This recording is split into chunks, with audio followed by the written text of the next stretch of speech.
ஜீசஸ்னு சொன்னாலே நம்மளுக்கு அவரோட பொறுமையும் தியாக மனப்பான்மையும் தான் ஞாபகம் வரும்.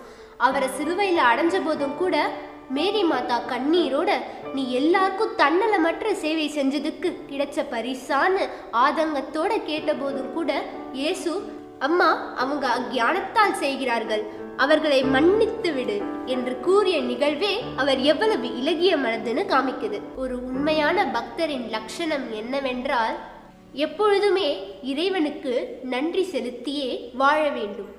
இறைவனுக்கு எவ்வாறு நன்றி செலுத்துவது? நம் சுவாமி மிக எளிமையாக கூறியுள்ளார், மக்களின் சேவையே மகேசனின் சேவை.